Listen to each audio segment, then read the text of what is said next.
T-minus 30 seconds.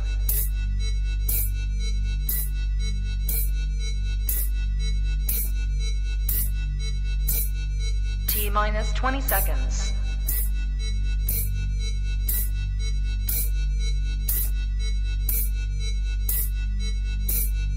10, 9, 8, 7, 6, 5, 4, 3, 2, 1, 0.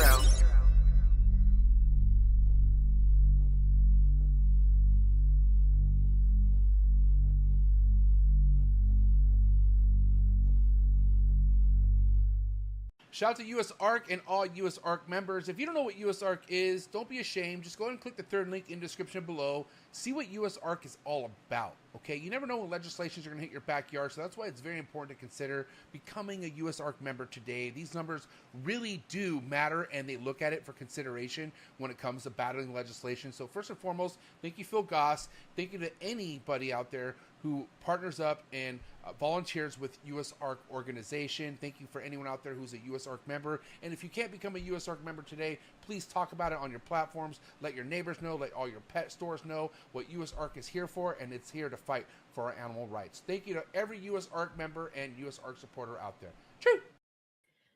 All right. Hey, everybody. What's up? This is Krista with the Girls Who Love Reptiles podcast on the one and only Trap Talk Reptile Network.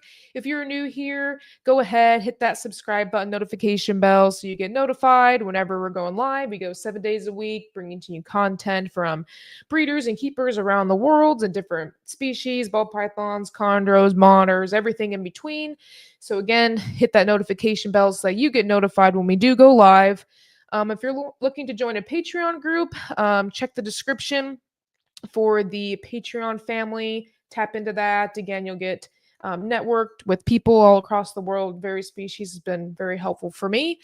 And tonight we're on episode 39. So really excited. It's going to be me and Dave on tonight talking about our little herping trip I joined in on yesterday. And we'll kind of go over herping in general and what we found. I think it'll be overall a great episode. I've gotten to know Dave more, I would say, quite a bit more in the last year. He's local to me in Missouri, and I got to know him a little bit, as him as being another co-host on the Trap. So great guy, very knowledgeable, love being around him. He's great and fun, and overall respected in the hobby for sure for what he's done and the time he's been in. So really excited to have him on as a guest tonight with me. So hey, hope you guys are doing okay tonight. I'll say hi to you guys in the chats before I do some sponsors. So go ahead, say who's here. Let me do some sponsors real quick as well, just as you guys are getting tuned in here. So again, like MJ said, US ARC fight for our rights. I'm wearing my own US ARC shirt on now. So if you are interested in that, go ahead and check out the description below for the link to US ARC.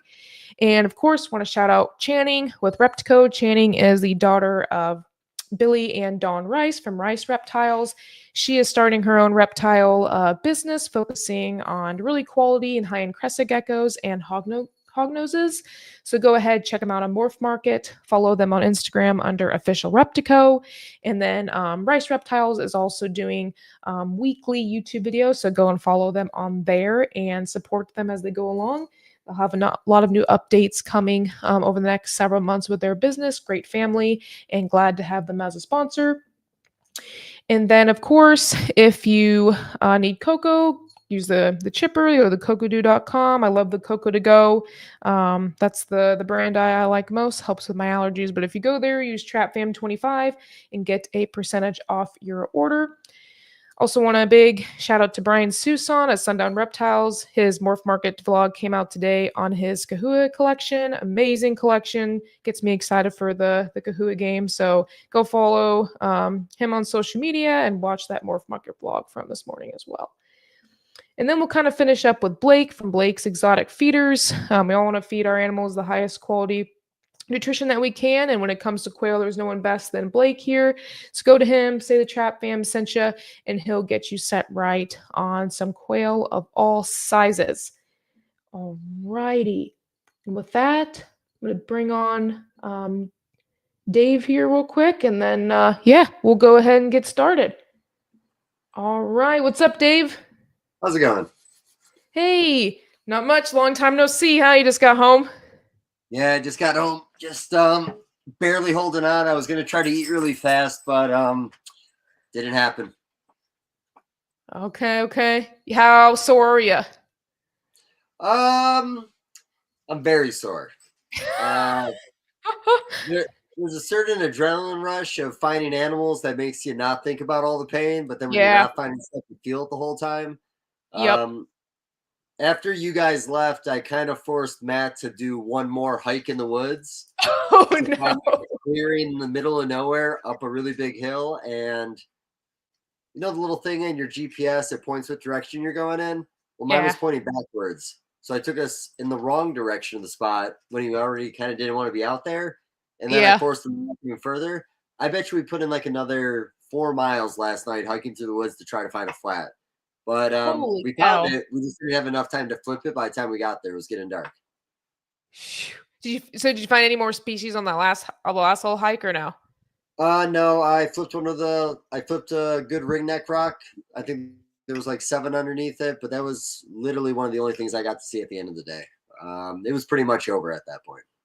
Okay, dang. But he was pretty wiped out when I left, so I know he probably wasn't super thrilled about the Yeah, the decision was to have food, and then Okay. we looked at the weather for today, and the weather for today said rain, so we thought we might not even be able to herp this morning. Oh So yeah. I talked him into one more spot that night just in case we couldn't do anything today. Okay. Um, That yeah, makes sense. I it stopped was at tough. like a little bar joint after I was done and got something to eat and then headed home. It was pretty good. So Nice. yeah. Yeah. So with herping in general, I mean, is this something you've been doing this since you were a kid essentially? Like how often do you do it? Talk about the history with that. Yes, as a kid. I feel like a lot of people that get in this hobby probably went out and found snakes as a kid. But no, I think I grew up in Madison, Wisconsin. So when I was like 2 to 3 years old, I started to learn how to fish with my grandparents. And then I started to find reptiles and frogs and things like that when I went fishing. And then by the time I was 8 years old, I would pretty much take a fishing pole, a net, and a bucket and just go in the woods by myself all day. Come Mm, back out, snakes, turtles, whatever I could catch. I'd set them in my kitchen and a bunch of 10-gallon aquariums, mm. and then I'd let them back go when I found some new stuff I liked better. But I didn't do a lot of herping in New York. New York herping was kind of tough, so all through high school I didn't get to do much. And tell you the truth, moving to Missouri about 7 years ago kind of like lit a fire just because the herping's so good out here.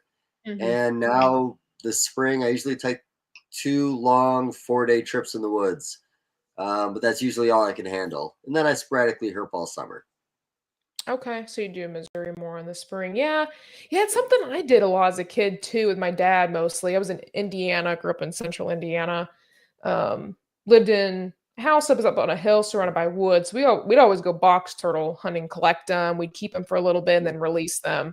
So that's what I remember doing mostly as a kid. Fishing too, but those box turtle hunts is what I really enjoyed. And I think this yesterday would have been my first trip, I think, as an adult, or first day I was an adult herping, I think. That I was thinking about. I Okay. don't think I've herped, all through college and all. But I've done some hikes, here and there, but not specifically looking for reptiles or, invertebrates and all of that. So Yeah, um fair. Well, did you have fun yesterday?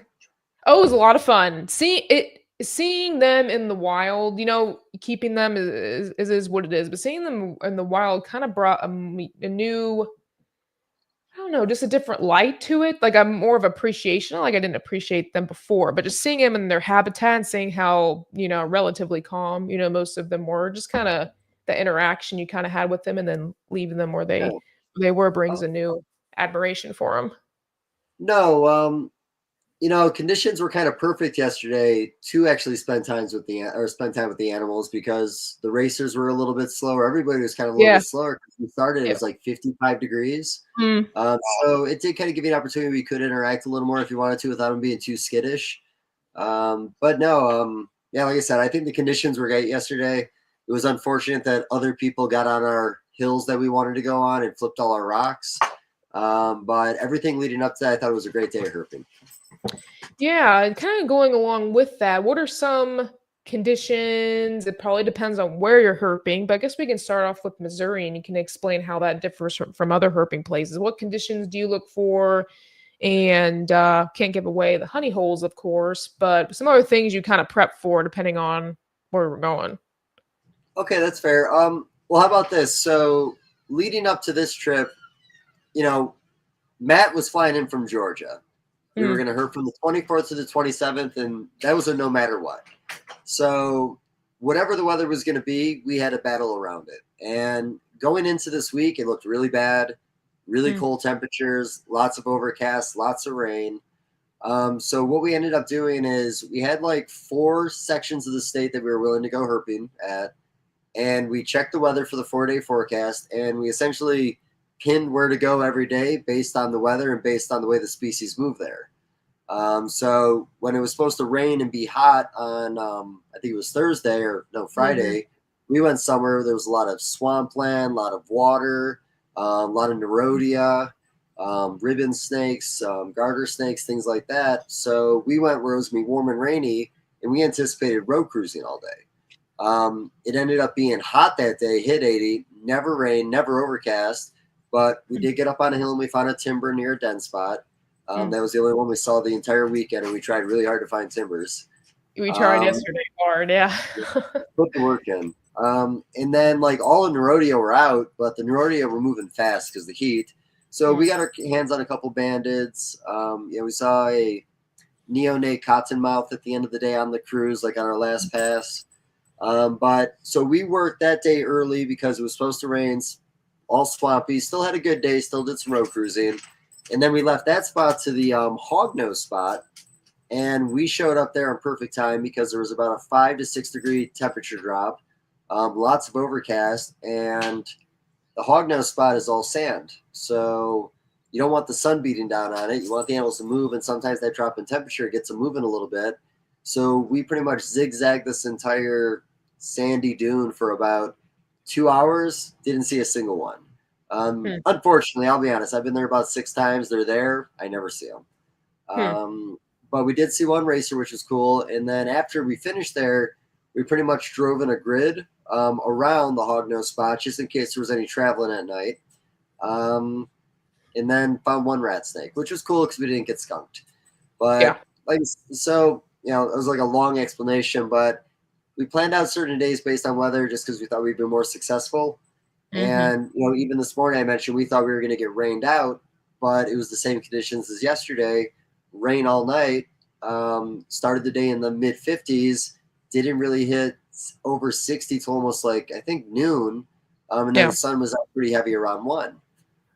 So today's schedule, because it cleared up at 9, we got herping around like 9:30. Anywhere we could find rocks that were dry underneath, we would flip those areas heavily, and that Mm. was typically where we were finding snakes. Okay. The wet rocks, we were finding amphibians. Matt actually flipped a cave salamander. I've only seen those one time before in the state. Oh, wow. Lots of one toad, lots of geckos again, lots of those little ground skinks. I didn't mean to say geckos. I meant to say the ground skinks. But did all those. And then today to finish, we found the coach whips today, 2 Mm, neonates. okay. I think we ended up hitting like 8 species today, maybe 9 species. And we did that in about 3.5 hours. Oh, wow. Um, Nice. and the day finished by the sun was out, so we thought we'd find a larger one basking, and we ended up hiking up on one. Just as I noticed it, it immediately went down a hole underneath the tree. So Mm. I jumped and I got a piece of it, held on to her a little bit. I'll take care of this in a second. No, Held it's on okay. to her, I have my passed it cat. over to Matt, and then I started working a little hole underneath the roots to try to scare her back out the original hole. As I'm digging through the roots, a big black rat snake popped out, and Mike Schultz got his hands on that. And Uh-huh. then after that, we got the coach whip out, and we had the speckled king snake we had just flipped. So that was pretty much the grand finale of the weekend. But again, we stopped flipping because the rocks got too hot. We started Mm. just focusing on basking animals and just happened to find a female that must have just came out. and went in really fast when she noticed us. Mm-hmm. But yeah. So really, early spring is always going to be good because your animals are going to be closer to your den spots. So you're going to have areas that have a larger concentration of animals for they all disperse in the summertime. So if you're in a state, I would recommend, like in Missouri, early April, you can start herping if you know where the den spots are, and you will see some animals. If you wait till like mid-May, things can still be turned on. Typically, are a lot more scattered, and you're going to want to pay attention to the weather because if it's too hot, you're not going to get a lot of good action. Overcast is great in the summertime too. Anything to cool the rocks down to give you a little time to actually flip them. Okay. But no, like I said, I would say you could probably start around May 1st. Around May 15th, I'd say usually starts slowing down in the state. And you can consistently herp all year. You just have to be a little more picky about your spots. The hillside that we did, I probably won't herp that in the summertime because everything, again, is very dispersed. It gets really hot there. There's not a lot of cover except for some of the spots in the wood line. But yeah, that's a tough spot to herp in the summertime because, again, everything is so exposed. Yes, it would be. Yeah, the sun would be beating down you pretty bad for most of that hike. Yeah. So And the rocks, it gets the rocks so hot. There's no reason to flip if it's that hot out. yeah. But no, you can do some late herping in the season here, and I'm fortunate with the reptile shows. Like we delivered some racks last weekend in Tallahassee, and afterwards we went to Apalachicola State Park. And because we're already in Florida dropping these racks off, we decided to go road cruising for diamondbacks and pygmies and whatever else we would find. And we got put on a really good road. Every pass we found a pygmy. We only took 2 passes. And then we made a friend in the woods.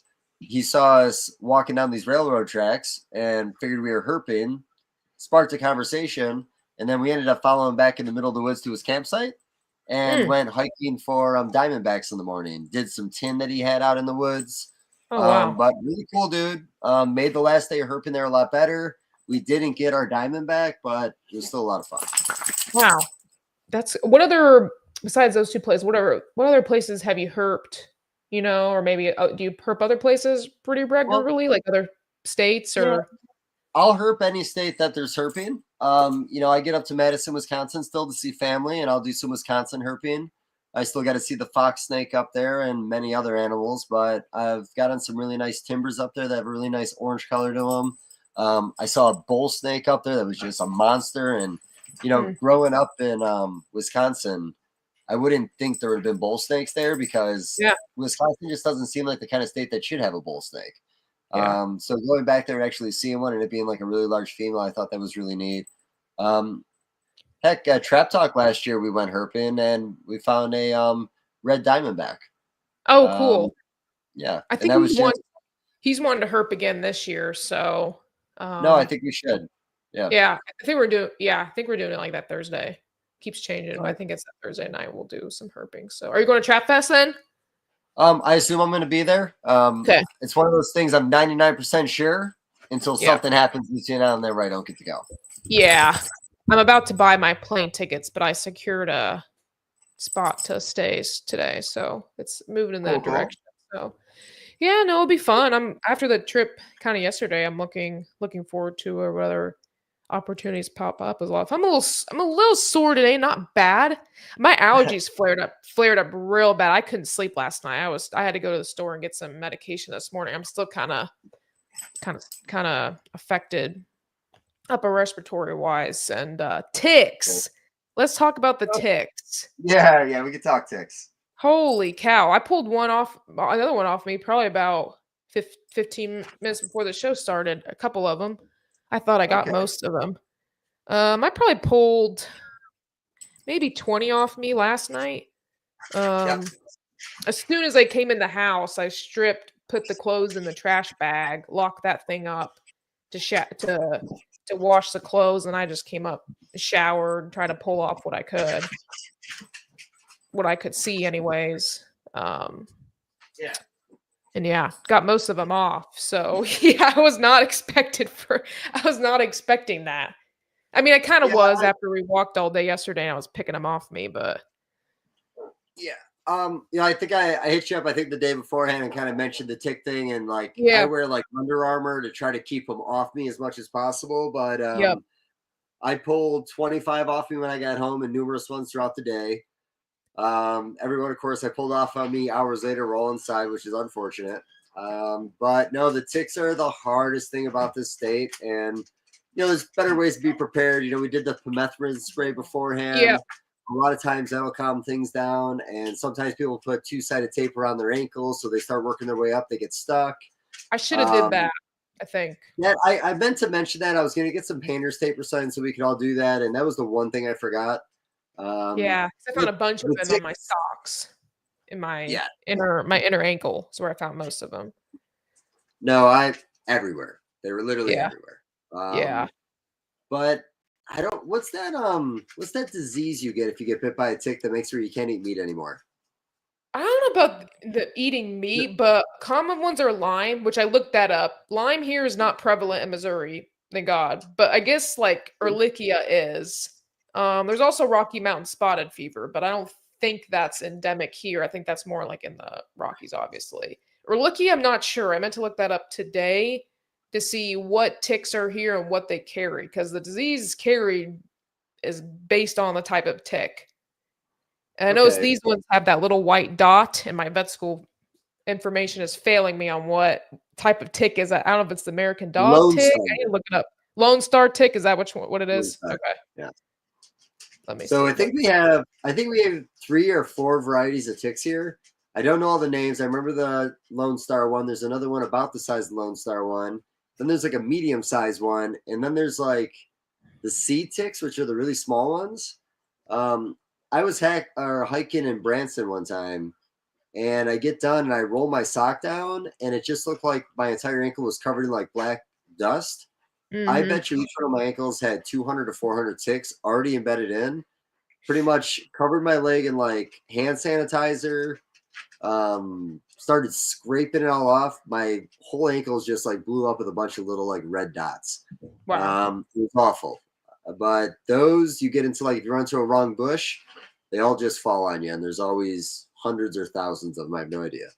Holy shit! Yeah, I'm looking it up. So it looks like in Missouri they can do Rocky Mountain spotted fever, Ehrlichia, tularemia, heartworm virus, and bourbon virus. I'm not super familiar with those, but yes, it does the allergic reaction to red meat, the alpha gal too. So yeah, interesting to know. I have a guy in town here that breeds mice for me, and he was having all kinds of issues, and he couldn't figure out what was going on. And it was one of those diseases. So now he can't eat red meat. He's having all kinds of other digestive issues. But yeah, he just figured it out. Alpha gal, interesting. Yeah, it's related to that. I haven't really heard too much about that. The alpha gal. I didn't really up until probably last year or two. I've heard of it. Okay. So, yeah, I've always been aware of it. I feel like when you herp with a lot of people, everybody always likes to talk about it when you're around a lot of ticks. And when you're herping in Missouri, I don't think there's a state anywhere that has more ticks than Missouri. But I also got bit by ticks in Florida last week, and those welts were a lot different. It was like a deeper red welt and a little bigger, a little scarier, to be honest with you. But no, the ticks are the worst thing about it, and I should do more precautions not to have to deal with it. Yeah, I mean, I didn't have hundreds on me. I was able to. I mean, I'm sure there's still some, but there's a few on my back, like welts and stuff, but not terrible. But do people? I don't know. The weird thing. Do people get vaccinated for that kind of stuff here, or no? Is that a thing?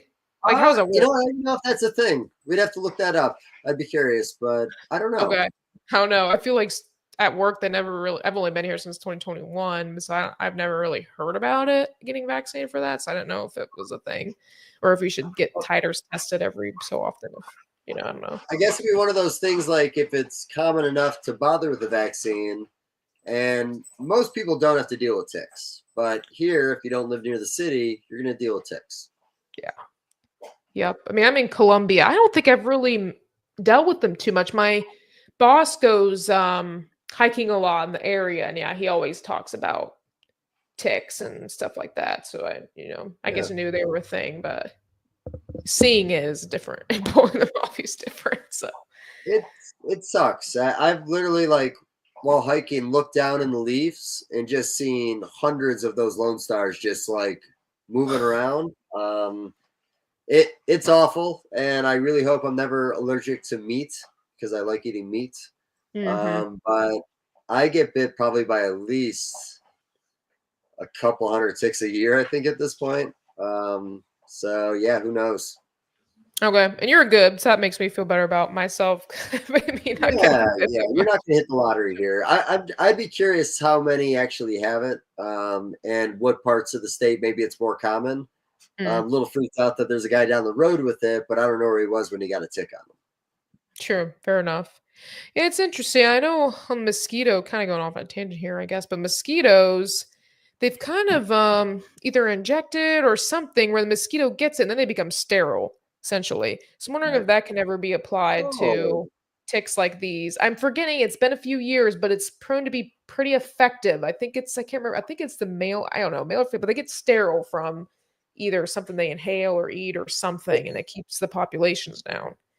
I do know about that because I remember hearing about that one time. Yeah. It's hard to say. Yeah, I know one of those diseases. I think Lyme disease was something that was actually like designed and put in ticks and just kind of sent out. Like if you look it up, I think it was like it's gonna sound silly, but it might have been something made in China, or it was some military application that went wrong. But yeah, Lyme disease, I'm pretty sure was designed. Interesting. Now that is we see it, I don't want to say pretty commonly, but depending on the area and the animals and dogs especially, they'll usually get bit or something, sometimes unknowingly, and then they end up limping is kind of like a common cause, or just not really acting right. They come in, everything looks fine, they may have a fever, and then test them for Lyme, and like sure enough. But it's usually give them an antibiotic. I think doxycycline and for the Wolbachia bacteria. And usually they depending on when you find them, though, how long it's been going on. But usually it can clear up and then retest them, and it's usually negative, I feel like. So Okay. it's not a death Yeah. sentence. The ticks really freak people out. I mean, we should probably stop talking about ticks soon. I think we're like 15 minutes into a tick conversation, but yeah, just the quantity of ticks, and even like when I was at Tinley this past time, we drove up in Mike's truck, and literally like 4 hours after being at Tinley, we're in an elevator with a few breeders, and I reach over and I just pull a Lone Star tick like off my neck that was walking. So like, Shoot. I got more on me today from my truck because the ones I left behind in my truck throughout this entire trip are in there still. Yeah. But I might have to throw like a no pest strip in there for a couple of days and just kind of let it fumigate. Oh, that's good. I should do that in my car because I was wondering how to get them out of there. I mean, I don't think know. I find it really interesting tick. I don't know, maybe because I'm around it more on the research side, or like there's some research with them, but I don't know. I find it interesting.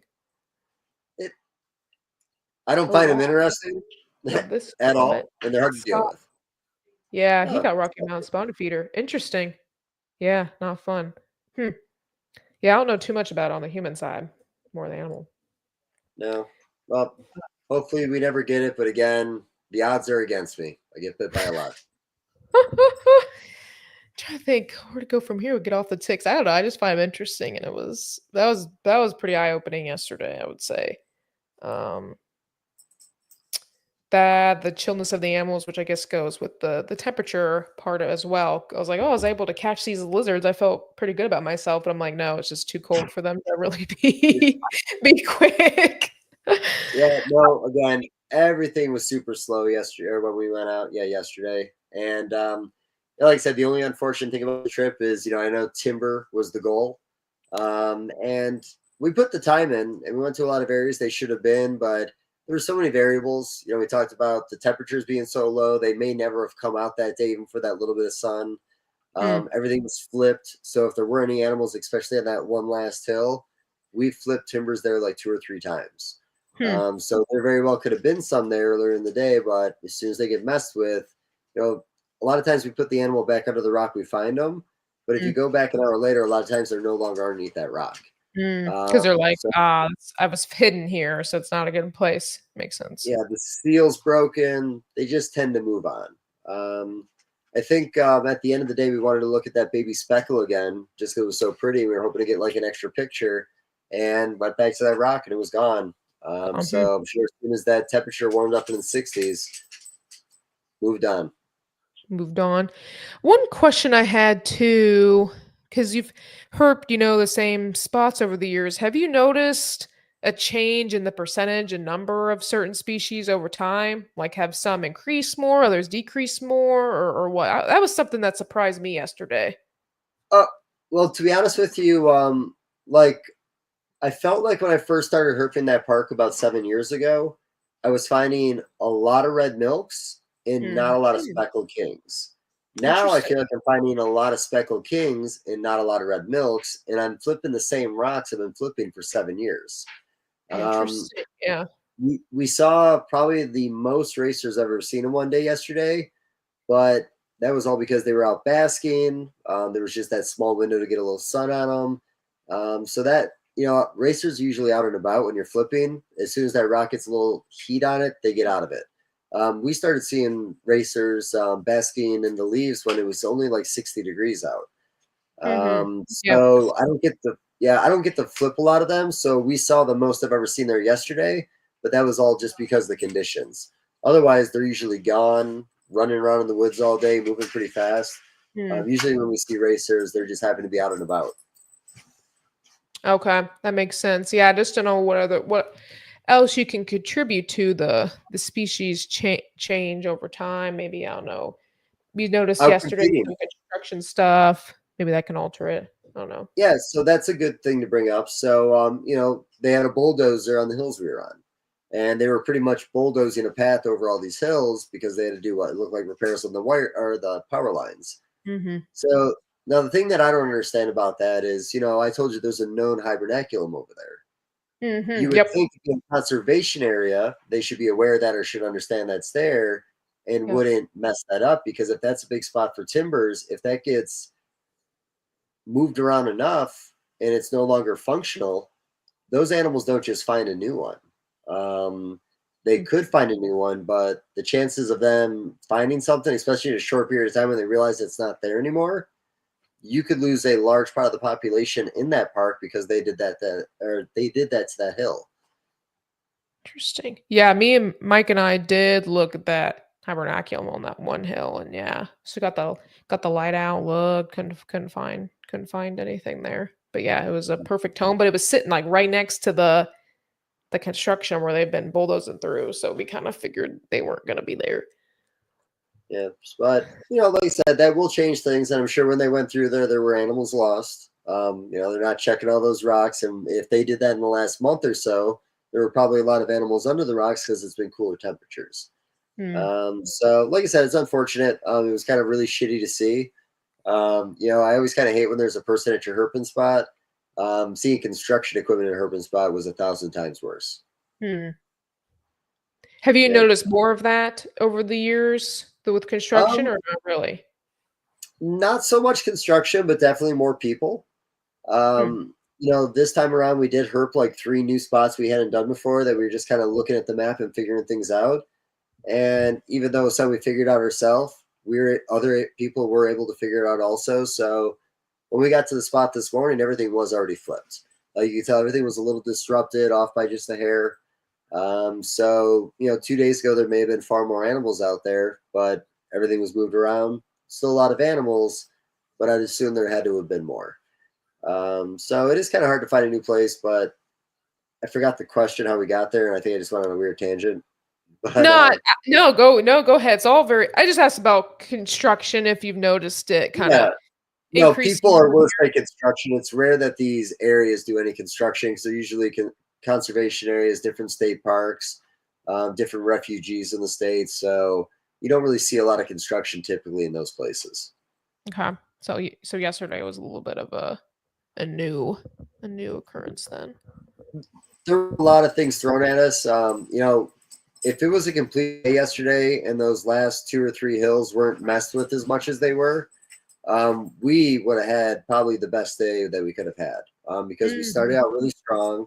I think we finished like 11 species, but we missed out on our hog nose, we missed out on our timber. Great Plains rats are out there. I've only seen one, but that was that last hill. We didn't get to look at that. And prairie kings are very common there. Okay. So we should have at least saw a prairie king because normally I do.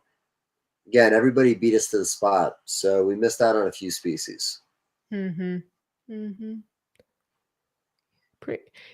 I mean, yeah, it just surprised me of, I would say, a little bit of how much we found, I would say, but part of that's probably due to the weather. I mean, I don't do this a whole lot, but I didn't, going into it, I didn't expect to find as many species as we did, especially some that were, right, it felt like one right after another. We found them, but then you would go through like a couple hours of not finding like anything, which was also surprising. So it's just interesting. Yeah, that was more when we started getting into areas where they had already flipped. When we were off to the side doing what we were doing, we had success. I think, honestly, the construction equipment made people not go on the hill that we were on because they just assumed it wasn't worth it. But Yeah. that was the most successful part of the day because nobody had done that hill yet. Yep, I would say because when we got to the woods looking for the timbers, it was pretty dry, I think, on that one little output to the right. I guess I found that big racer and box turtle for me, so I guess it was pretty good. But heading in Yeah. the left side, yeah, I guess we did find some stuff in the woods. Yeah, we saw the milk snake on the other side of that Yep. when we were working our way to the next spot, and we saw the copperhead over there. We saw the Yep. legless lizard over there. So we Yep. actually found like Yeah. some neat little species in that area. We did. Yeah, we did. Yeah, and remember I saw a scorpion, Yep. some other lizards and stuff. Yeah, yeah. Try to think of anything That's else. another thing like Missouri that's unique. There's tarantulas, there's scorpions, there's armadillos. Like, you get a lot of eastern and western species, a lot of northern and southern species. It's honestly a really unique state to herp in. Yeah, the inverts is the tarantulas. I don't know. I always think of that of more of like a desert or a desert kind of species, like out west. I kind of think of when you're like, oh, Tarantula Hills. Like, whoa, I never even thought we had that kind of thing here. There were cactus at the park we were at, and I never Yeah. really would have thought cactus would be in Missouri. Yeah. Nope. I guess we're far enough west that we kind of start getting into that plain sort of look with the brush and the woods all starting to creep in. So yeah, you can kind of see that yesterday overall for sure. Trying to think of that, but we can show some pictures too while we're kind of in the middle of Yeah, you can things. show some stuff, but as well, we've talked about it enough. Yeah, put the faces to the names. Let me scroll up to the top. I shared this on some of them on Facebook, and a lot of people like that. Let's see. Untitled. There we go. Okay, so I think you can see it. I can see it there. Let me zoom in a little bit more. Yep, cool. I can just zoom in on the one side here. That's pretty good, I think. People can see that. Yeah, so this is probably one of the most common things we saw. These are little ring necks. I guess they don't get very big because all the ones we saw are very small. Mike was trying to explain to me. He's like, these only get as like 9 inches big. So yeah, very small species. We don't usually see big ones. They're usually like carbon copies of each other, like small to medium, I feel. But yeah, they're one of those species that you see so many of them, you stop calling them out after a little while. yeah. Anything else we'll see, we'll talk about it. But today there was like no ringnecks. It was all like shovel nose and smooth earths. We saw one ringneck the entire day. We probably saw like 10 of the other ones. But no, I always like seeing ringnecks. It's on a slow day, sometimes ringnecks will at least keep the fight going.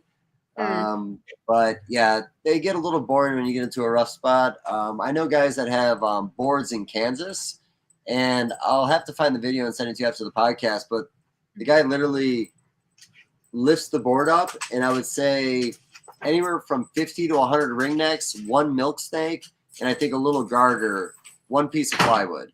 So when you start getting into Kansas, the population grows significantly for ringnecks. Okay.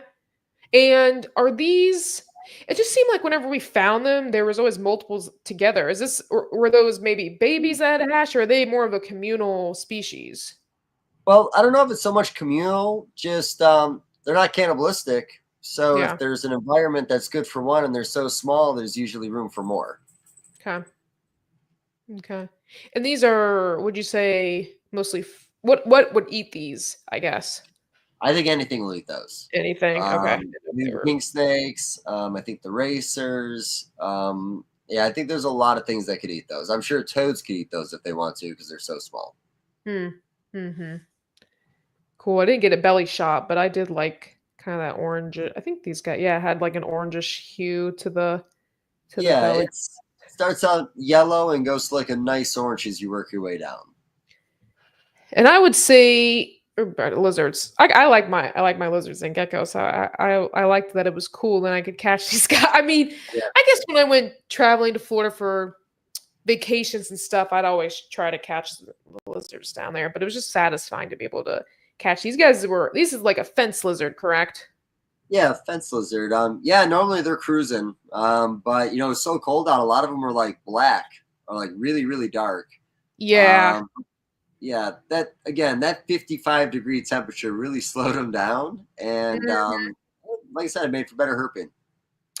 When we went in the woods when it warmed up, I saw a lot more, and they were very, very active. So yeah, just goes to show you that just a few degrees difference, and they kind of come to life a lot more. And is this? Would you say their traditional color, or what other colors do they come in? I mean, that's pretty traditional. Like I said, sometimes their pigment's a little darker when it's cold outside, and I did see one that kind of had like a nice orangish color to it, but that kind of like slate colors, they're trying to mimic the rock, so Yeah, they makes typically sense. have that kind of look to it. Makes sense. Yeah, I really. They kind of give me like a bearded dragon vibe, like a little mini bearded dragon. Just the way their Yeah. head structure is. It's a little bit like a bulldog looking head. I thought not as like super Oh, thin like some of the other ones. So they remind me of a mini bearded dragon to me. But eh, yeah, 100%. very cool. And they were long. I wonder if they dig because I noticed that the claws on them are a little bit long too. So I wonder if they kind of dig in the dirt a little bit. I'm sure they do a little. And then here's a little speckled we found early on yesterday. Yeah. Very first time ever seeing these guys, but really, really pretty. That's why I was asking if they were kind of common in the pet trade. It sounds like not really. No. Kayla Bell works with the white-sideds and the albino project for speckleds. And Huh. I do believe there's some people that collect certain speckleds from certain counties. But honestly, it's not really a big king snake in the hobby. I'm sure there are a lot of states that probably has regulations against keeping them if they're native. I know in Missouri, if you want to keep them, there's a class 1 permit you need if you want to keep or breed them. Okay. But I think you're allowed to keep up to like 4 natives or 4 of a species of a native if you're collecting. We typically wouldn't do any collecting, but I always find it fascinating how like the gray bandit community, like a lot of those animals are collected from certain roads, certain counties, and they all have that name that goes with those animals, and people try to keep them as pure as possible to, again, that road, let's say. So that's a species that they are variable. We do find some areas where they're actually a lot blacker, and we find some areas where they actually have more speckling. Oh, So interesting. Okay. yeah, it varies, but no, we were fortunate. I think we saw 3 neonates, and I think Mike Yes. flipped that one a little size to it. Neonate. We did find one with a little size. Ah, here it is. Yep, I kind of put it in Yeah. order. We found this one right after that neonate, but I guess I can go out a little bit so you can appreciate the size. But I mean, that's my hand's fairly normal size, but we classify, I think this is a subadult, I think. Yeah. A decent size one. That's a good size one. They could get a little bigger. I mean, if that was a male, it's a breeder. But no, that's a good size one. I'm sure that's probably sexual maturity, maybe even if it's a female. Yeah, I can't remember if it was male or I want to say we found mostly females yesterday, but we weren't like popping them or anything. But most of them were popping a little bit themselves, I think to try to musk or something like that. I noticed when I was handling them, they were kind of trying to prolapse a little bit on you. Yeah. No, I always like finding speckles. I didn't find them right away when I moved here, and now I'm finding a lot more of them. But no, they're beautiful. You can't not like a speckled.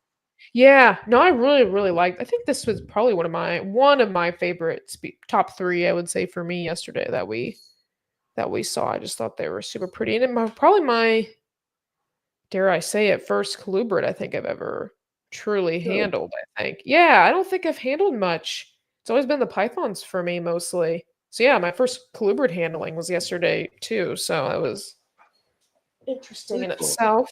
Yeah, yeah, a wild I one. mean, if you can find people, I do know a couple of people out in Kansas that do a little bit of herping. While you're still here, I think you should put a little time in. There's a lot to see.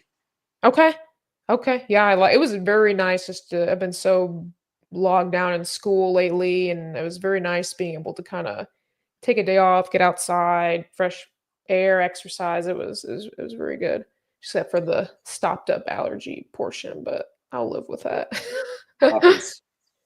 This was one of my I have two pictures. I have the older one a little bit farther down, but I'm kind of doing it in succinct on how we kind of Yeah. found stuff.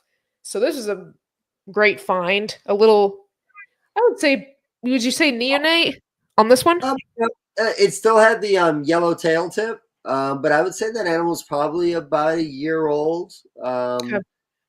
Yeah, maybe a little older, maybe a little younger. I honestly I've seen them a lot smaller on the road cruising. So now that I think about it, that animal could have been about 2 years old.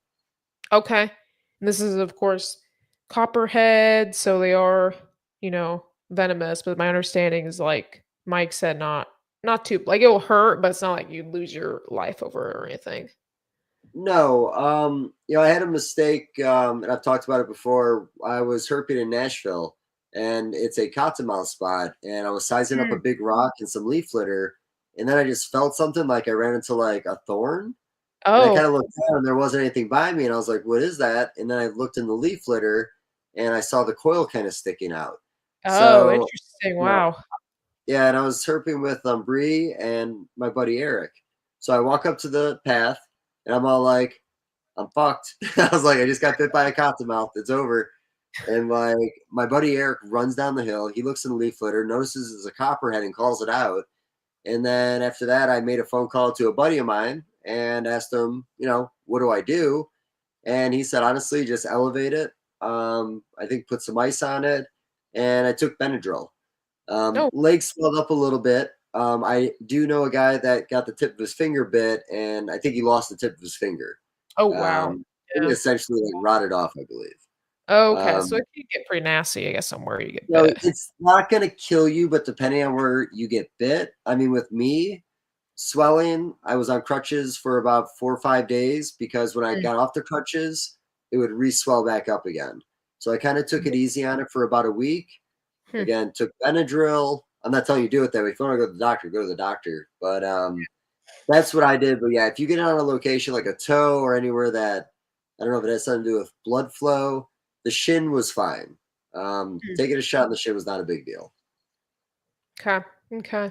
So it's kind of like have you ever ran into anything else like that before or any No, serious? I'm No? Okay. very, very, very cautious, and Mm, I never handle venomous at all. I just don't really have the desire to. yeah. Um, I literally tailed one rattlesnake one time just to try to keep it in the area so my friends had time to come over and see it. Mm. But I really don't have any reason to handle venomous. No, this looks like a close-up picture, but we were, I would say, very, very careful on you. I mean, I use my zoom on my phone to zoom in pretty good on this one, Well, definitely not. it was very, very cold. And Yeah. you probably remember it was so cold that Mike was able to kind of hold it free handling it. And Yeah, yeah. copperheads are very spicy and they'll bite for no reason. That one that bit me, I was like, I didn't even touch it. I was standing there for a while. It just decided to bite me for no reason. So Mm. copperheads are very flighty, very unpredictable, and they got a short body, so they get around real fast to get you. So most people will not handle copperheads. Hmm. Gorgeous, When we're gorgeous road thing. cruising and there's a copperhead in the road and there's a car coming, no one picks it up to get it off. We have to like take our snake hook and like get it off the road that way. You don't fuck Oh, with copperheads. okay. Okay. Nasty. Yeah, but I think the I think the bigger one of course, it was warmer by that time, but I think the bigger, I have a picture of it later on. It was a little more spicier in this one. This one too cold, I think. And we talked a little bit about these guys are really good in that rock on rock, that really large slate rock sitting on top of I don't know how you would describe that, like a bluff or a little bit of a rocky Yeah. covering is where you find that's where we found both of them. I mean, that's where you can find them, right? So yeah, that one was kind of working our way up the hill, and there was dirt underneath, so it wasn't necessarily rock on rock, but it was a very wide rock. We saw I think 3 copperheads all weekend. The other one we flipped it under a bathtub. Oh, So wow. you can really like when you find like garbage on the side of the road in like a wooded area, let's say mattresses, whatever. A lot of times you'll find snakes under that kind of stuff, and a lot of times it's copperheads. If we lay pin down in an area, it's going to attract copperheads over. So they do have a little bit of range in where they'll go. Like you said, rock on rock is nice because really what that's doing is creating a drier environment for the animal. When Right. they're on the soil, I think it's a little colder. I could be wrong, but they don't want to be wet and cold. They'd rather be dry and cold. Okay. So that we find timbers when we have rock on rock. We found the milk snake on rock on rock. Right. There's a lot of species that'll go in that environment just to be dry. Okay. Okay. Yeah, that makes sense. I really like this guy. I like the older one we found was a little prettier. This is a pretty interesting find. A lot of ring necks, but I think if I remember, this is a rat snake that Matt Yes. found in the bark of a tree. So basically, you can tell. Oh yeah, you can see my cursor. I don't know if this was the exact tree, but anyway, it's kind of hidden behind some of this bark here, where we just kind of opened it up a little bit. Yeah. So in the past, Matt had been put on a spot where you were supposed to look in the bark of the tree to find snakes. So every once in a while, when he's walking around, if he sees loose bark, he won't tear it off the tree, but he'll kind of peek in there. I don't know how many trees he saw, but I think he only checked a couple, and that was one of his Yeah. finds. I've never really thought to do that. We did it a little bit down in Florida for corn snakes on some down trees. But before that, I had never really thought about really pulling bark off a tree. But yeah, that was just kind of winging it again. It was 55 degrees out. I think it was in the high 40s that night before or the night beforehand. So it snugged itself in there with those temperatures off the ground. Yeah, I thought that was actually really, really neat that he found it in that environment. Yeah, and it was like he had to have a good eye because it was way tucked back in there. Like he showed me, and I had to really peek, and Yeah. I couldn't hardly see it. So he, I don't know, luck, I guess. I mean, if I was looking, I don't think I would have. Just because this matched the inner part of that tree, like so, and it was like in the dark and the shade back there. Yeah, it was hard to see. Yeah, no, I love that he found it that way. And, I didn't walk over because I was already really far away from you guys. I assumed it was a larger animal. I didn't think it would be so small. So when I saw the picture, I was a little surprised. I thought that was something you guys saw later in the day. Nope, that was pretty early on in that. Right by where we found the copperhead. It was right in that area. Yeah, no, that entire area was loaded up. I think with all the machinery on the hill and again, all Yeah. the rain, it was actually a bit drier in the wood line. Yep. So I think 2 things. I think the animals got pushed out. And again, I think it was the proper environment to be in. Yep. Yep. They got pushed in there. Yeah. That was really cool. Really pretty, kind of almost an xanthic kind of charcoal kind of Yeah.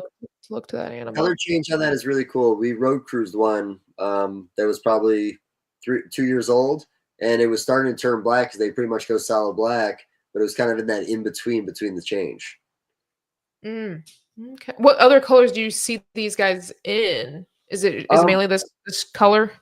In this state for babies, they're going to look like that, and the adults are just jet black. Oh, okay. Okay. Yeah, some of the pictures that I think Mike Schultz and Matt Bowers have already posted, it shows like some adult rat snakes that we found today. And when they get to adulthood, they'll have like a kind of a checkered stomach, but their backs are jet black, and they'll have like a whiter lip. Okay. But when you go to Tennessee, they're like gray rats. I don't know if it's a different kind. I think they're still black rats, but they're more on the gray side maybe. I could be saying that wrong.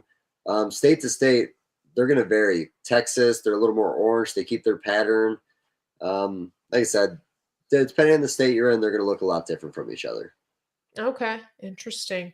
And then you can, See this little orange belly a little bit on this ring neck here we were kind of talking about So the earlier. assumption is the blacker they are going north is because the cooler temperatures, and the further south you get, they tend to have more pattern as adults. Okay, that makes sense. That makes sense with the temperature. Yeah. Okay. That's really cool. And Mike was kind of explaining that to me yesterday too, with the timbers as well, or the rattlesnakes will have like a differing appearance depending on where they're at, and difference in like, I guess, level of hemotox.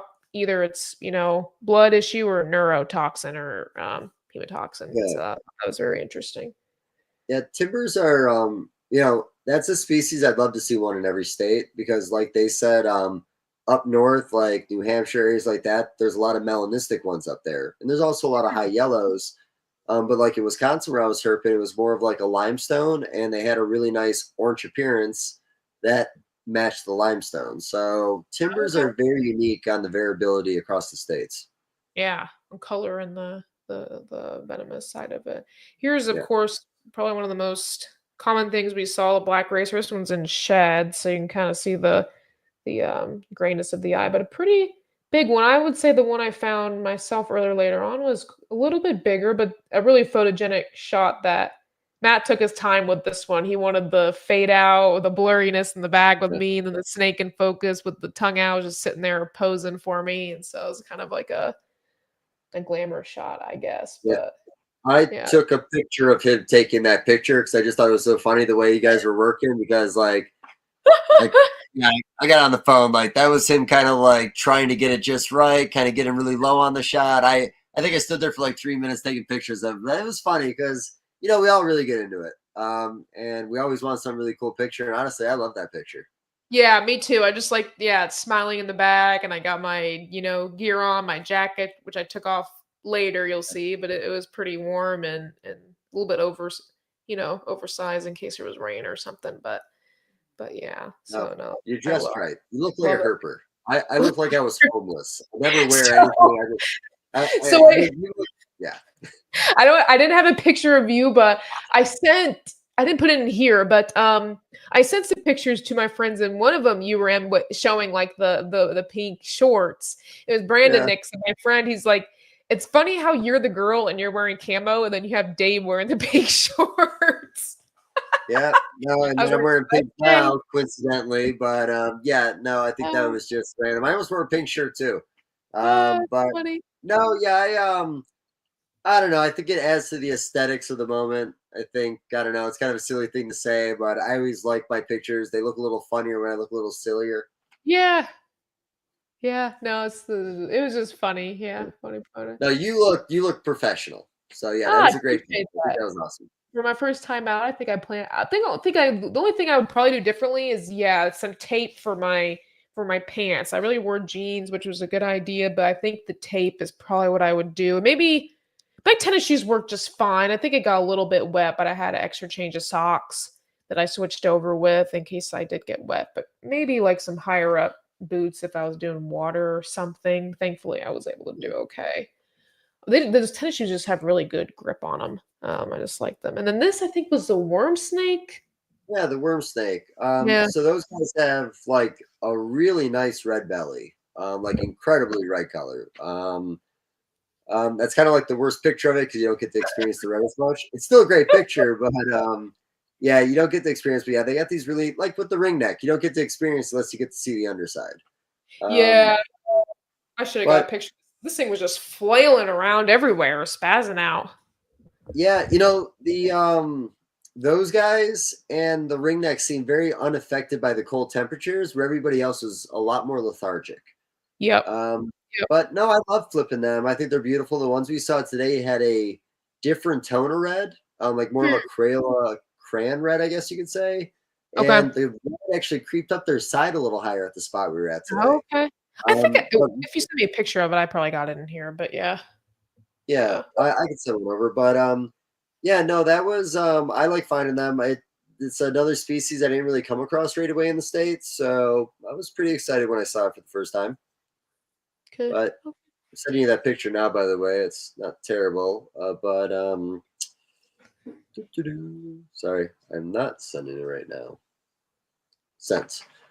But no. It's always cool seeing those little guys. We found some really, really small ones today. Probably one of the smallest ones I'd ever seen. But so we always have the goal to see 10 species every time we get out. And, there's really nothing we are not excited about finding other than the 40th ringneck. So species like this, helps to get your total up to 10, which is nice. So we can find like 3 or 4 smaller species like that on the hillside. Between the smooth earths, we have rough earths on there. We got the worm snake and then the ringneck. Unfortunately, we didn't see the other ones the other day, but today we saw both. Very cool. I think I can, let me see if I can. Nope, you're still. I was going to show the other one real quick. Oh, it's a good picture. Yeah. I don't know if it's better if I send it to your Instagram. You sent it to me on Facebook. I sent it to my own Instagram. So let me just squeeze out here and share my Instagram, and it'll pop up here, and then I can go back to the Google Drive. But since let me just. If there's anything else, I'll send it to Instagram instead of Facebook. I just use Facebook all the time. Yeah, I can't log into my Facebook on my computer, and then so if you do it on my Instagram, just do one picture at a time. If it's multiple pictures, then it won't save them. But if you do one at a time, so yeah, here we go. Yeah, so you can see the red's creeping more up the side on that one. That one had its shed, where the one you hadn't had its first shed of the season yet. Yeah. But no, I love finding those little guys. Like I said, that was a very, very small one. I think that's just a very unique animal. But I was trying to understand the reasoning they look that way. I get they're mimicking a worm on the sides. I don't know if the black on the back is just so they can take a little heat in from basking. But it's just a very peculiar animal. Yeah, no, it's stop sharing. I'll go over. It's really pretty. I like the red on that one for sure. Yeah. Kind of go back. Okay, cool. We got there. Okay, yeah, you can see. Okay. This little, I think we call them 4-sided racers. Race runners, I believe. Race runners, that's what it was. Yeah, another little type of lizard we saw. I got your pink shorts in there. What was that? Oh, I said they kind of look like little tegus. Yeah, I would agree with that. Yeah, little mini. These guys were quick. I said I got your little pink shorts there in the corner, so I didn't get them in here. There with my green leggings. Yeah. Yup, cute little guy. Ah, yes. What a beauty. Yeah. Anytime you find a red milk, it's a good day. Love seeing red milks in the state. They're very common, or not very common, but more common in Kansas. So if you start going towards Kansas City and further in, you have a chance for red milks there. But no, like I said, I used to find more of these at the spot. I'm finding a lot of smaller animals compared to the bigger ones I used to find. And we found one that looked more hypomelanistic. The red was very reduced, and the black was reduced, and the red was like a weird orange. But we only ever saw one there that looked like that. Like I said, we kind of talk about different species that aren't really in the pet trade. That's another one that you would think more people would be working with. Yep. Yeah, I remember asking you yesterday, is this a common? Because I would see, I feel like this one would be for your Coluber guys. Yeah, and so they're extremely variable when it comes to the pattern. I've seen some in the state, actually just one animal where the red is reduced down to almost nothing and it's just more white. And like I said, there was that hypo type one that we saw, and I'm trying to think what else. This one had a weird pattern around the face, I think. Yeah, it had like a trident kind of coming over its eyes, or almost looked like a mask on those 3 little black lines. Yeah. No. Yeah, can't really see it super well. Begins. Yeah, that's another one I could probably dig up a picture and I'll send over to you, and I'll send it actually on Instagram. But no, I got a close up of the face. Yeah, here it comes. Here it comes. But, that kind of shows it. It's almost kind of like the prison teardrop, or like some kind of mask coming over. Try and do this as smoothly as possible. Oh, it's not. Oh, send it to. Oh, here we go. Okay. There you go. Cool. Yeah. Look at that. It almost looks like a V or something.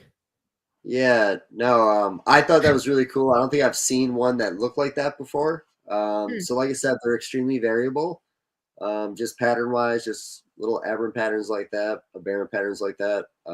But no, I thought that was a really cool snake. Rock on rock. We just saw the copperhead. That was awesome. Yeah. Super cool snake. Yeah, that was probably what I would say one of my favorites of the day, I think. Yeah, no, that was one of the goal animals that day, and it took a little while to see it, but no, we really like finding milk snakes. This was probably one of my favorite finds myself. This was where Yeah. we were looking for all those rattlesnakes and stuff was starting to come off. This one was just sitting on the road. I almost stepped on it. It was a few feet in front of me. I saw it and I was like, Mike, I found something. It's a big. Yeah, it's probably one of the biggest racers we saw. Super chill animal.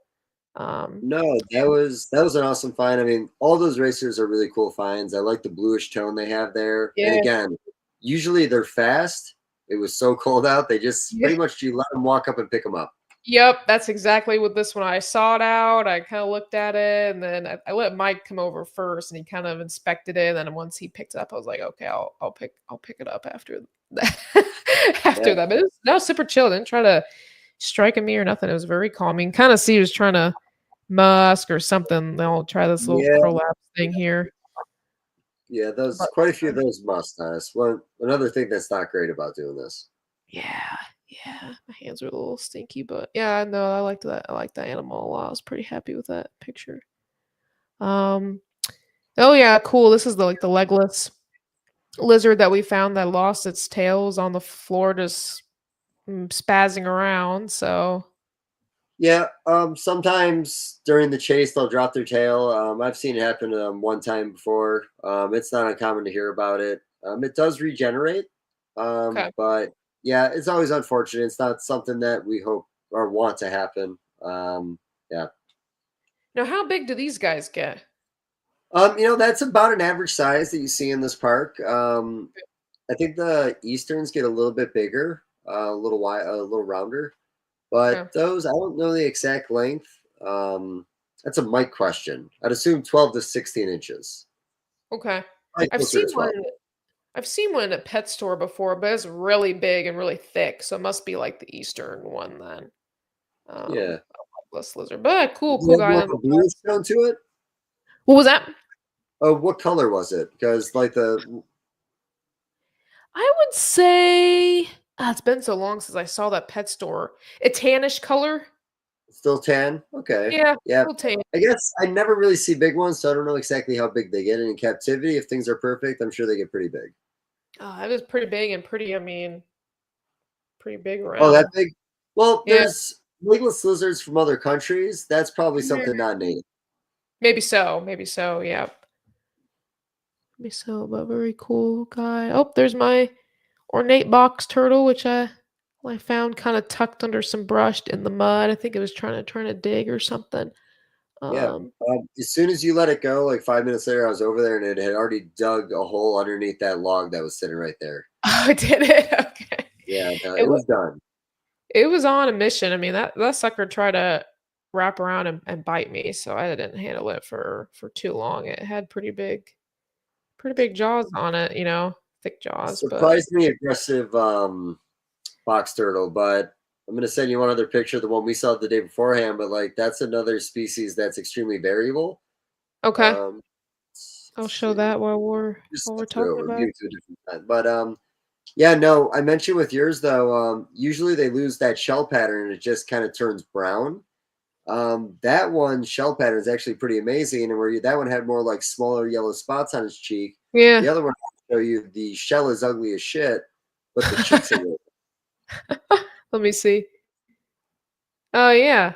Oh wow, that looks almost like a cherry head, Yeah. right? So that Cherry heads was are red like that. exceptional.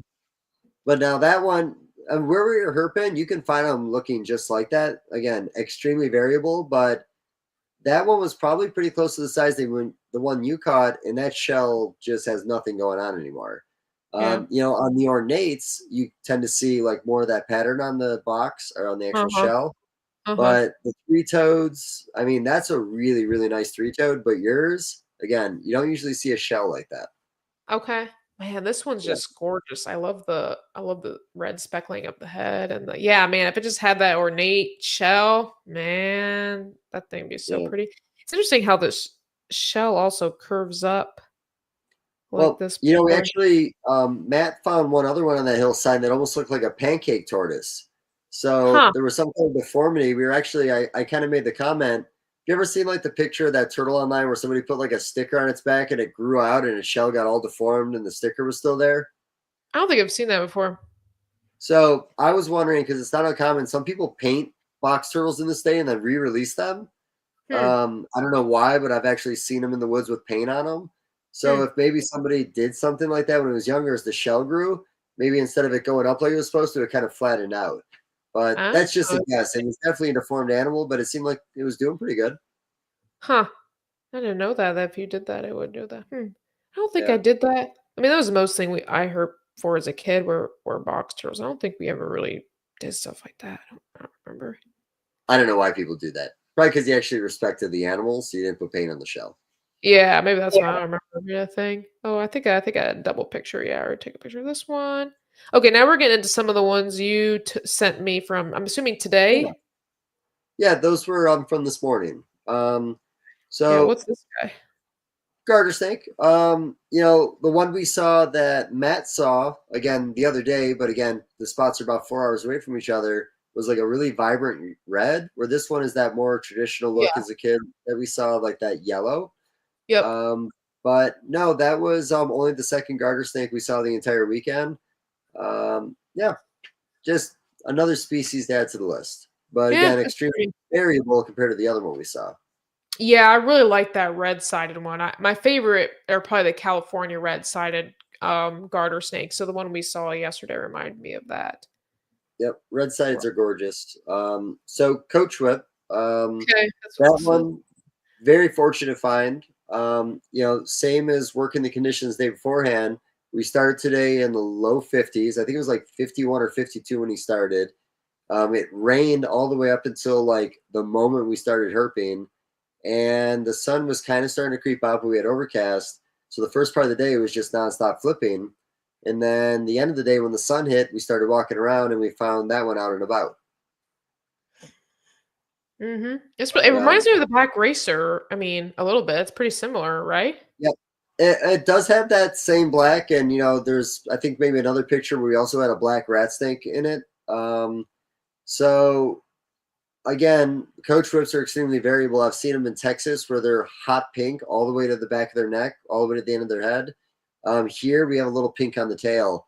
I think it still comes Yeah. down to northern species being blacker so they could take in more sunlight in those cooler temperatures. Okay. Yep, I do see. Yeah, the black. This would be different than the Black Racers. This little pink going down. I think Yeah. at least. And the head structure is a lot different. It's more Oh, it's meaner looking. The head structure is a little bit different. We okay. found a shed earlier and we were trying to guess the species and we figured out it was a coach whip because of the head structure. Okay. And this guy was just sitting on a rock basking, or did you find it and Um, place it she there? was the one that we wrangled underneath the tree. She had tucked down in the root system, and we kind of dug a little hole by the root system. And while we were working her out, a black rat snake also popped out of the root system. Hmm. So that was kind of our grand finale of the day, was getting her out. After we had saw the two neonates, or the younger ones, we really wanted to see an adult. I think I sent you a picture of the younger one where there's like some purple flowers in the background, and it's kind of posed up a little bit. There it is. Oh no, this one. Yes. So Matt, yeah, that's a good picture. I like that one. So that was just out flipping. We had saw two about the exact same size, and we flipped them probably about 5 to 6 minutes apart from each other. Matt found the first one. I ended up getting lucky enough to find that one, but again, it was super cold out, so it was easy to pose. It was pretty relaxed, and yeah, that was the. I think that was the. I've only ever saw one coach whip before, so seeing a neonate was really awesome. I always like to see the smaller ones because they look so different. Kind of like how Yeah, the it baby does. racers we saw yesterday. Which one was that? Oh, we saw baby racers yesterday, and as babies, they're like yellow and kind of brown, and they got a lot of pattern going on. Yep. And then Yep. when they get older, they just turn black. So it's Yeah. kind of cool when they're younger before they completely go black. Mhm. Mhm. I remember. Okay, very cool. Yeah, it's interesting that has a little speckling here, and then yeah, it'll get all black. Really This cool is animal. another picture. Those are great. Yeah, really photogenic. I think I skipped this little guy's big old toad Yeah, here. that was my first toad flip of the weekend, and everybody else had a toad flip, and I just figured I'd get a picture of a toad. Yeah, A lot of they're times I'll just cool. ignore that kind of stuff, but just wanted the picture. Yeah, they're cool. Another speckled here. Speckled Yeah. king. Pretty Found good that size. one. Oh, what was that? Pretty good size one. Oh, yeah, really good size one. Yeah, no, it was in shed still. It was in damper conditions. I think a lot of water got underneath the rock it was under, but it was in like a little hole in the mud underneath the rock. Hmm. But man, love seeing speckles. Love how variable they are. Some are more high yellow than other ones. But no, cool animal. Very cool. And yeah, this picture, yeah, you can see the cactus we were kind Yeah, of talking about earlier popping up there. like I said, really weird thing in my. Oh. Oh no, he's reconnecting. If you guys have any questions, put them in the chat. Get there. Dave, if you can hear me, maybe leave and come back. Oh no. Maybe his phone died or something. I wouldn't be surprised. Anyways, we'll take a little break till he comes back. We're getting to the photos that he took today, so I don't really know what these are. Here, I think I might just take them out and then when I see him, I'll add him back in. But yeah, there were so many. That's what I was mostly surprised about. Were just all the various this is the first time I've herped as an adult, but yeah, I was just very surprised at the number of species, and I thought it was there he is, very interesting. On there you go, you're back. I don't know if this is going to work. Does it sound okay? Sounds fine. Okay, if it sounds okay, we're okay. But the laptop just turned off because, I'm a child and I don't know how to do things. So, yeah, it's gone now. It's gone. It sounds great. I just see the greens, like don't see you guys in the back, but hey, it's fine. Yeah, we lost the guys. The guys are gone. It's just me now. That's unfortunate. That's all right. I was holding it down, so I asked them, "Hey, if you guys had pictures, put it in." They're pretty surprised about just so many different species. Yeah, what's this? What's this guy? So I want to say that was the smooth earth. I can't remember if that was my flip or one of Matt's, but I think we saw smooth and rough earth this morning. Okay. No, that was just another species. And yeah, again, I think Missouri has like 28 different species of snake. I think we haven't done the total yet, but I want to say we finished somewhere between like 16 to 20 species, maybe right in the middle at 18. But no, like I said, it's the diversity in the state is unbelievable. Matt even said he's been to a lot of other states herping, and this was probably the most productive herping trip he's ever been on. Really? Wow. So Okay. yeah, no, again, Missouri is a hidden gem. Love herping out here. Wow. That's awesome. That's great to hear that from him coming from Georgia. Yeah. This might be the last picture that I have on here, but yeah. This little looks So like I had an ID that I think it was like a shovel nose. okay. Yeah, it was a really bad. It literally looks like an earthworm. You're right. Really bad picture, but compared to seeing ringnecks, we were seeing those constantly. We were getting double flips of those little guys. I got to double check. I know it's I got like that little silly pamphlet, that brochure for the state that shows you like all the different species of snake. Okay. I always forget some of the ground ones, but let me see if I can check this out. Yeah, it's oh no, it was a flathead snake. Oh, Yeah. this one here? Okay. Yeah, so that's a flathead snake. We saw those. We saw rough earths and smooth earths. I think we saw those too. That's another picture I gotta take a minute and kind of get a close up. They're so freaking small that you're kind of looking for like little scale differences. So I'll zoom in on the picture and I can ID them later. But I'm not 100% on that. But that one I'm right on. That's definitely the whatever the hell I just said and forgot in 2 seconds. Flathead. Okay. Okay. Cool. That's kind of all I have. Unless you have any other Yeah. picture you want me to show, you can just send them in the Instagram chat. But that kind of Yeah, deals. no, I'm on my phone now doing the podcast, and now I don't want to tinker around because if I tinker around, I can lose you.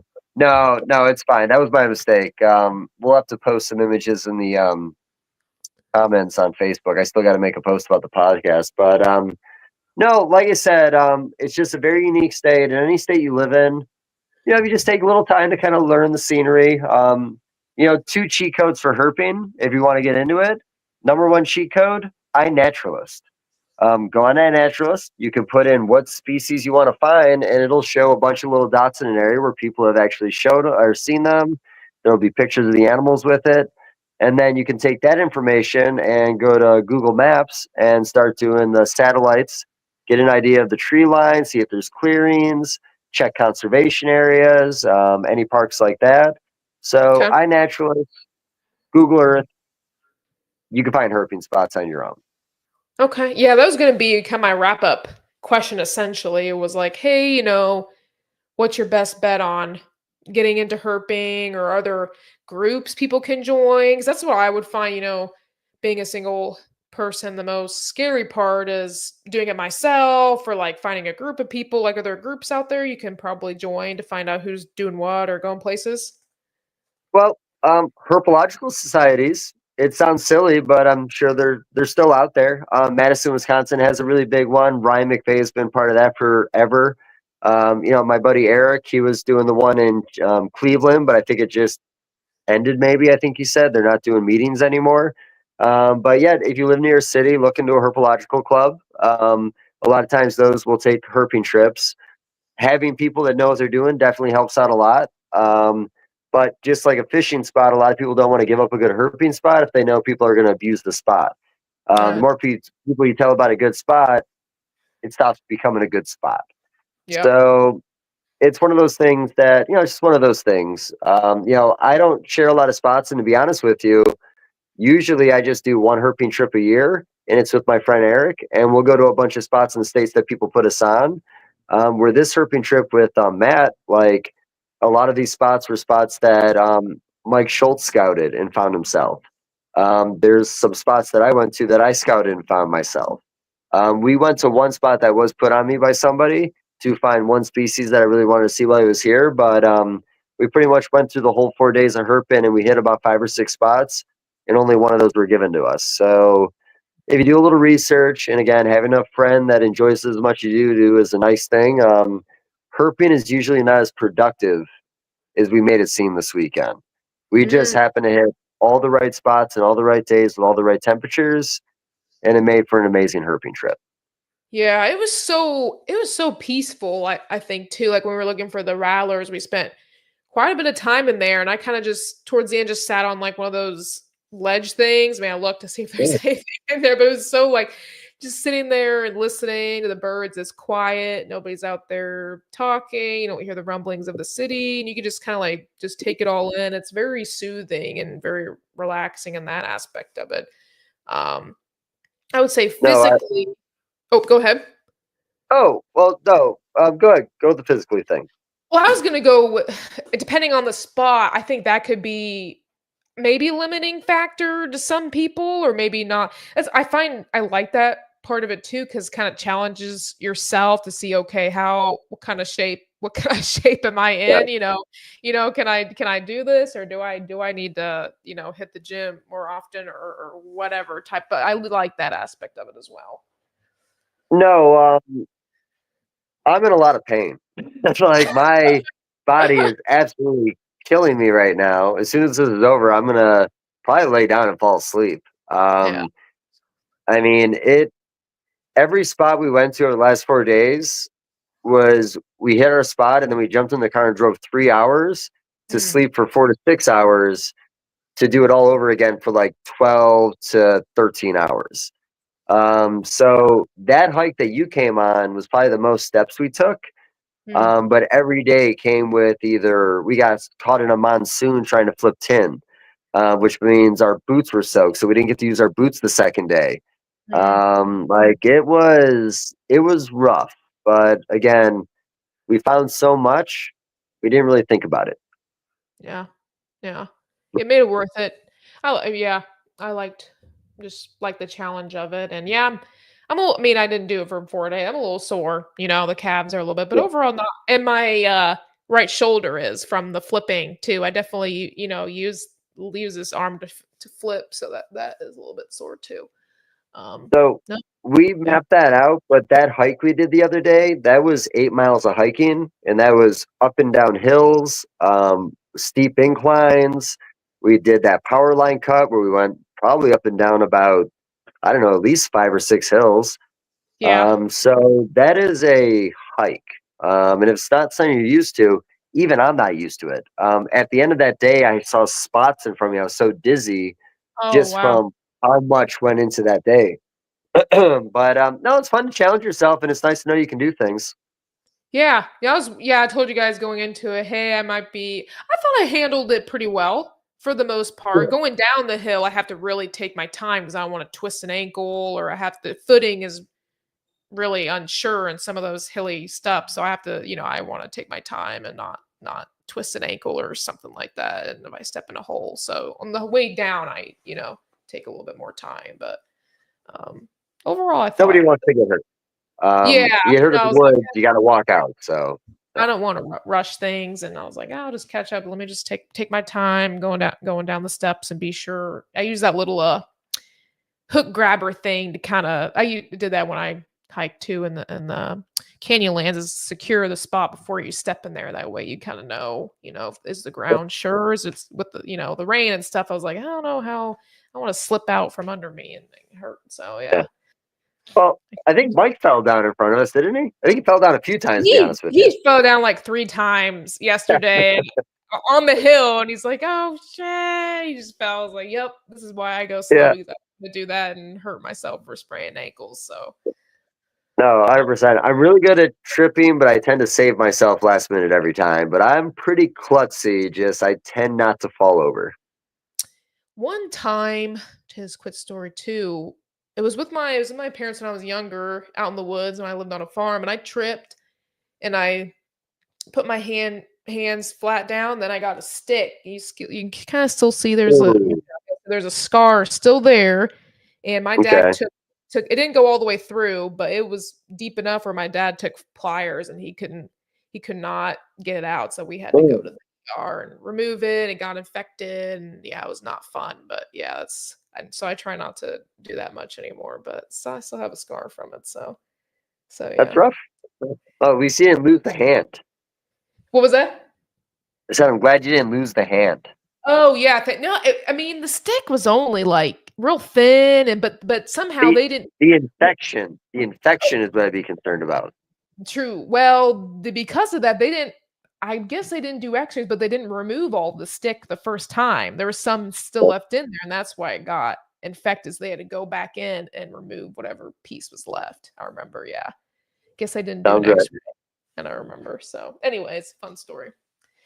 No, Um, yeah, yeah, great show. Kind of end it here. Let you get some rest.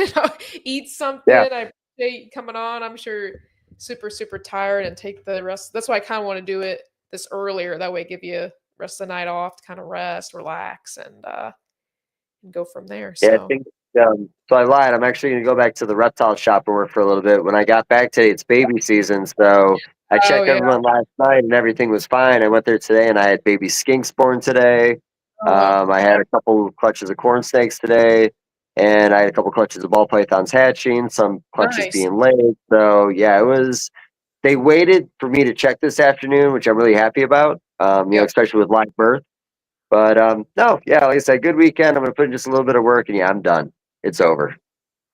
One last question is, what was your favorite species you found for the whole weekend? What was your like top hands down? This made the whole trip weekend. Um, honestly, I think the three of us wrangling this choke trip out from underneath like the roots of a tree in the like last 30 minutes of the trip was really just like a nice moment and a nice animal.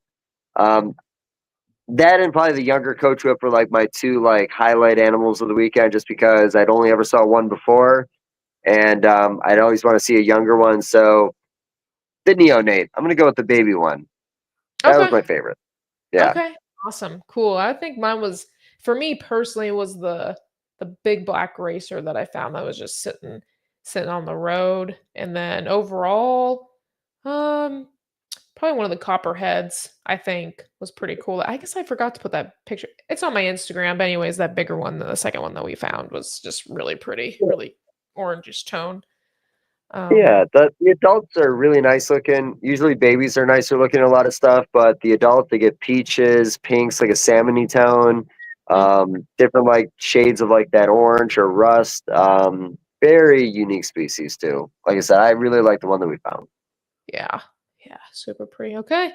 Cool. With that, we'll just kind of end it here. I'll take you off screen. I'll finish up real quick. So it was great having you, and thanks for a really great show. Awesome, that was fun.